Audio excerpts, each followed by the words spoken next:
We just couldn't understand how she wasn't here. And she was such a big presence in our family. The joie de vivre, the laughing that she had, the stories. There wasn't a time that at the dinner table we weren't laughing, because she always had a story to tell us. So that was a big void in our life. I'm joined by Louise De Sousa, the mother of Anastasia De Sousa, who was shot and killed at Dawson College on September 13th, 2006. Thank you so much for being with us and sharing with us, Louise. I'm sure it's not easy. Thank you. I'm happy to be here. It's been 15 years since that day. How do you feel about this particular anniversary? To me, it feels the same way as if it happened the first day. There's no difference. Still miss her in my heart, and I can't believe what went on. What do you remember from that horrific time? Looking for her, not having any answers, just a plain panic, wondering, where is she? Why isn't she answering her phone? It wasn't like her. She always had her phone on her. So that was the most stressful part.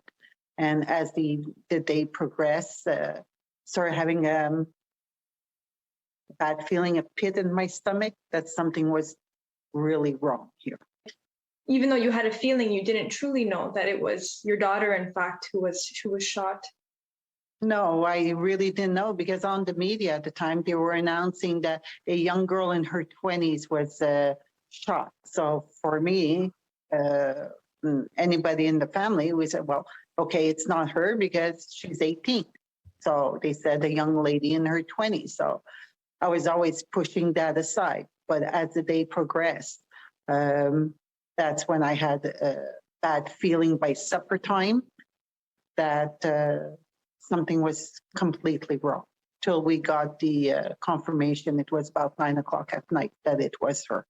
You lost your eldest child in an act of senseless violence. What was that like for you and your family to come to terms with it and then move forward? We just couldn't understand why such a thing happened. We were all in total shock, and we were in shock for quite a while, over a year. Since 2006, you involved yourself in the gun control group Police Se Souvient. Why was that necessary for you to do? For me, I think we needed to speak up.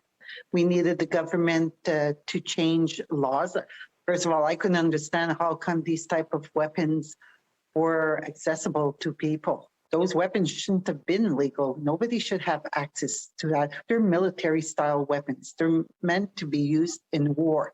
So why does a regular civilian have a weapon like this? Thank you so much for joining us and sharing with us, Louise. Thank you.